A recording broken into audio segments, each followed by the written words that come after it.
Friends, welcome to Rishu creations. Friends, ఇక రాబోయే కథలో అయితే మనో ఇక మహేంద్ర కొడుకేనన్న నిజాన్ని అనుపమ ఇక దత్తత కార్యక్రమం రోజైతే అందరి ముందు చెప్పేస్తుంది. దాంతో ఇక శైలేంద్ర, నేను చెప్పాను కదా మమ్మీ, వాడు బాబాయ్ కొడుకేనని, ఇప్పటికైనా నమ్ముతావు అని చెప్పడంతో అసలు నా కళ్ళు తిరిగిపోతున్నాయిరా. ఇన్ని రోజులు ఆ రిషి పీడ ఎలా విరగడ చేయాలని చెప్పి ఇక నువ్వు ఎండి సీట్లో కూర్చోవాలని ఎన్ని ప్లాన్స్ చేసాం, కానీ ఇప్పుడు ఆ మనోగాడు కూడా ఈ ఇంటికి వారసుడే. ఇప్పుడు మహేంద్ర నేరుగా తనని ఎండి సీట్లో కూర్చోబెడతాడు. రిషి అన్న ఒక రకంగా నయం, నా మాట అన్న నమ్ముతాడు.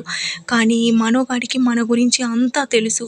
ఈ మనోగాడు ఇక మన ప్లాన్స్ ఏం సక్సెస్ కానివ్వడు అని అంటుంటే, అదే కదా మమ్మీ నా బాధ కూడా. ఇక నేను ఎండి సీట్ పైన ఆశలు వదులుకోవడమే మంచిదని ఇక ఇద్దరు బాధపడుతూ ఉంటారు. ఆ తర్వాత ఇక మనో కూడా ఏంటిదంతా అసలు అని చెప్పడంతో ఇక అనుపమ జరిగిన నిజం మొత్తం అయితే చెప్తుంది. ఇక మనో ఇక డాడ్ అంటూ మహేంద్రని ప్రేమగా అయితే పిలుస్తాడు. ఇక మహేంద్ర ప్రేమగా మనోని కౌగిలించుకొని, నాకు ఇప్పటి నుంచి ఇక ఇద్దరు కొడుకులు అన్నమాట, రిషి అలాగే మనో. అయినా ఇద్దరు కలిసి ఉంటే ఎంత బాగుండేదో. రిషి ఎక్కడున్నాడో, రిషి కూడా ఇప్పుడు ఉండుంటే ఎంత హ్యాపీగా ఫీల్ అయ్యేవాడో అని అంటుంటే, డాడ్ ఇన్ని రోజులు ఒక లెక్క, ఇప్పుడు ఒక లెక్క. నా నా తమ్ముడు రిషి ఎక్కడున్నాడో నేను తీసుకొని వస్తానని అంటాడు. ఆ తర్వాత ఇక చెప్పినట్టుగానే ఇక మనో రిషిని అయితే రాబోయే కథలో తీసుకొస్తాడు. ఆ తర్వాత ఇక రిషికి కూడా మొత్తం నిజం చెప్పడంతో అందరూ ఒక్కటైపోతారు. ఇక దేవయాని శైలేంద్ర మాత్రం ఇక కుళ్ళుకోవడం తప్ప ఏం చేయలేకపోతారు. ఆ తర్వాత ఇక మనో, అన్నయ్య ఇన్ని రోజులు నీ కోసం వదిన ఎంతగానో వెయిట్ చేసింది. ఇప్పుడు మీరు వదినని చూసుకోండి, అలాగే మీరిద్దరూ హనీమూన్కి ఎక్కడికన్నా వెళ్ళండి.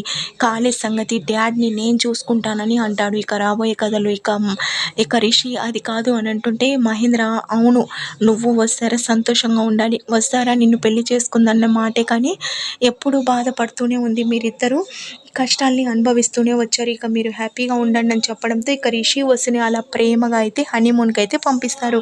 ఇక అక్కడ మన రిషి వసు చాలా ప్రేమగా అయితే ఉంటారు. ఇక వసుధారని రిషి ప్రేమగా దగ్గరికి తీసుకొని ఇక భార్యగా అయితే ఇద్దరు భార్యాభర్తలుగా ఒక్కటవుతారు. ఆ తర్వాత ఇక రిషి, నాకు చాలా హ్యాపీగా ఉంది వసుధార అని చెప్పి ఇక వసుధారతో చెప్తూ ఉంటే, నాకు కూడా రిషి సార్ అసలు ఇదంతా ఒక కలలా అనిపిస్తుంది, నిజంగా నేను చాలా లక్కీని అని అంటుంటే, నువ్వు కాదు నేను అని అంటాడు. ఇక రిషి వసుధారని అలా ప్రేమగా ఇద్దరు ఇక హనీమూన్లో ఎంజాయ్ చేస్తూ చాలా హ్యాపీగా అయితే ఉంటారు. ఇక అయితే మనో ఇన్ని రోజులు మా అన్నయ్య మాకు దూరం కావడానికి మొత్తానికి కారణం ఈ శైలేంద్ర అలాగే ఈవిడే. వీళ్ళిద్దరి బండారం బయట పెట్టాలని చెప్పి ఇక మనో వాళ్ళ గురించి సాక్ష్యాధారాలు అయితే సంపాదిస్తూ ఉంటాడు. రాబోయే కథలో రిషి కూడా ఇదంతా చేసింది శైలేంద్ర దేవయాని అన్న నిజాలైతే తెలుస్తాయి. దాంతో ఇక మొత్తం అయితే కథ సుఖాంతం అయితే అయిపోతుంది. ఫ్రెండ్స్, ప్లీజ్ ఈ వీడియో నచ్చితే లైక్ చేయండి.